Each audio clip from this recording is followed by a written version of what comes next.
अस्सलाम वालेकुम, welcome to my channel FH cooking and baking. उम्मीद करती हूँ सब खैर आफियत से होंगे। चैनल पर नए हैं तो चैनल को सब्सक्राइब कर दीजिए, क्योंकि आज की ये रेसिपी बहुत ही ज़्यादा आसान और जल्दी बन जाने वाली है और ये बहुत ही ज़्यादा क्रिस्पी और टेस्टी बनेंगे। तो चलिए वीडियो को स्टार्ट करते हैं। यहाँ पर मैंने एक बड़ा सा बाउल ले लिया है। उसके अंदर मैं 4 बड़े साइज़ के आलू लूँगी, जिन्हें मैंने ऑलरेडी छील कर रख दिया था। और इस रेसिपी में हम जो आलू है वो कटिंग नहीं करेंगे, बल्कि उसको हम कद्दूकश करके डालेंगे। इससे जो है पकोड़े जो है बहुत जल्दी बन जाते हैं। इसमें बेसन भी बहुत कम यूज़ होता है और बहुत क्रिस्पी भी बनते हैं। इसी तरह मैंने सारे जो आलू हैं कद्दूकश करके मैंने रख लिए हैं। और जब आप आलू ज़्यादा क्वांटिटी में लें तो आप कोशिश करें कि इसको पानी के अंदर फ़ौरन डालते जाएं, क्योंकि ये फ़ौरन ब्लैक हो जाते हैं। इनका साइज़ जो है थोड़ा बारीक होता है, इसलिए इनको ज़्यादा देर नहीं लगती। इसलिए फ़ौरन ही आपने इसको पानी के अंदर डाल देना है। पानी के अंदर से निकाल कर आपने इसको अच्छे से पानी जो है आपने निकाल लेना है। यहाँ पे मैंने एक टोकरी ली थी और उसके अंदर मैंने इसको थोड़ी देर के लिए रख दिया था। जितना भी पानी था वो सारा इसमें से निकल गया था। और जब ये आलू अच्छे से खुश्क हो गए थे तो उसके बाद मैंने इसके अंदर डाल दिए। तो अब उसके बाद मैं इसके अंदर ऐड कर रही हूँ ज़ीरा, जो कि आपने बिल्कुल थोड़ा सा ही ऐड करना है। यहाँ पे जो भी मैं आपको रेसिपीज़ बताऊँगी उसमें अज्जा बहुत कम यूज़ हुआ करेंगे और बहुत ही ज़्यादा ईजी और जल्दी बन जाने वाली रेसिपीज़ होंगी।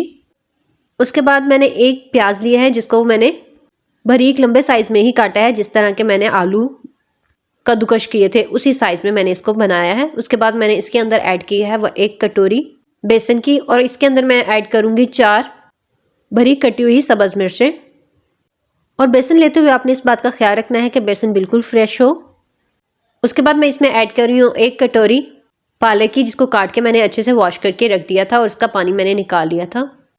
उसके बाद मैंने इसमें ऐड किया है हाफ स्पून सॉल्ट।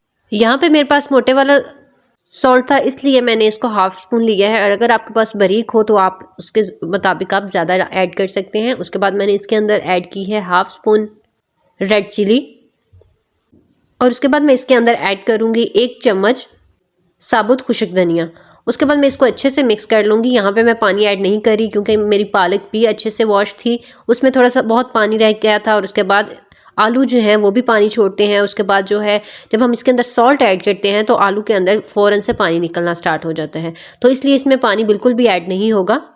और वो रेसिपी जिसके अंदर पानी बहुत कम यूज़ होता है उसके लिए ऑयल भी बहुत कम यूज़ होता है। इसलिए आप इस चीज़ का ख्याल रखा करें। जब भी आप पकौड़ों का कोई भी मसाला तैयार करें तो उसके अंदर पानी कम से कम इस्तेमाल करें।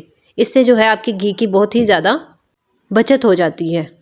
तो यहाँ पे मेरा जो बैटर है वो बिल्कुल अच्छे से तैयार हो चुका था। उसके बाद मैंने एक कढ़ाई ली। कढ़ाई के अंदर मैंने ऑयल को अच्छे से गर्म कर लिया है। ऑयल को गर्म करने के बाद मैं इसके अंदर एक एक करके सारे पकोड़े डालती जाऊंगी। पकोड़ों का साइज़ मैं नॉर्मल रखूँगी, बहुत ज़्यादा मैं इसका बड़ा साइज़ नहीं रखूँगी। और हाथ के साथ इसको थोड़ा सा टैप कर लूँगी, ताकि बहुत ज़्यादा मोटा भी ना हो।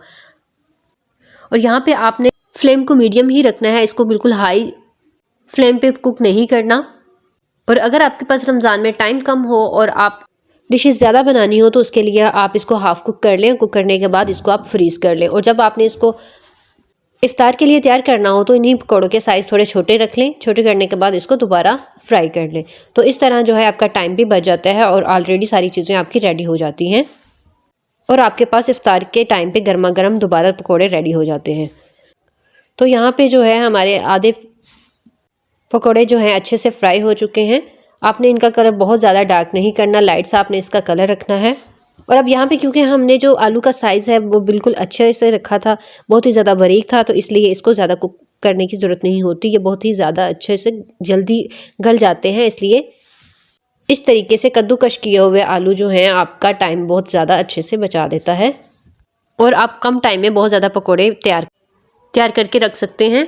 और इसके अलावा आप रमज़ान में प्रेफर किया करें कि ऑयल की बजाय घी इस्तेमाल करें, क्योंकि घी के अंदर जितनी भी डीप फ्राई वाली चीज़ें होती हैं वो अच्छे से फ्राई हो जाती हैं, जिसकी वजह से हमारे पास जो घी होता है वो चीज़ों को जल्दी जलाता नहीं है वो, और घी का कलर भी जल्दी चेंज नहीं होता। जबकि इसके कंपैरिजन में अगर हम ऑयल लेते हैं तो ऑयल का कलर बहुत जल्दी चेंज हो जाता है।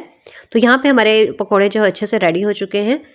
और यहाँ पे मैंने इस पकौड़ों के साथ जो है ग्रीन चटनी रेडी की है, और ये ग्रीन चटनी इन पकौड़ों के साथ बहुत ज़्यादा अच्छी लगती है, जिसकी रेसिपी मैंने अपने चैनल पे ऑलरेडी अपलोड कर दी है। इसके अलावा भी आपको रमज़ान की बहुत सी अच्छी रेसिपीज़ मिल जाएंगी, जिसमें से चना चाट, लोबिया चाट, मैक्रोनी और रोल और समोसों की भी अच्छी सी रेसिपीज़ आपको मिल जाएंगी, जो कि बहुत ही ज़्यादा ईजी और जल्दी बन जाने वाली हैं। मेरी जितनी भी रेसिपीज़ होती हैं उसमें इंग्रेडिएंट्स बहुत ही ज़्यादा कम यूज़ होते हैं और टेस्ट बहुत ही ज़्यादा अच्छा होता है। और इस तरह की बहुत सी और वीडियोज़ के लिए चैनल को सब्सक्राइब कर दें, वीडियो को लाइक कर दें और शेयर करना मत भूलिए। Thank you.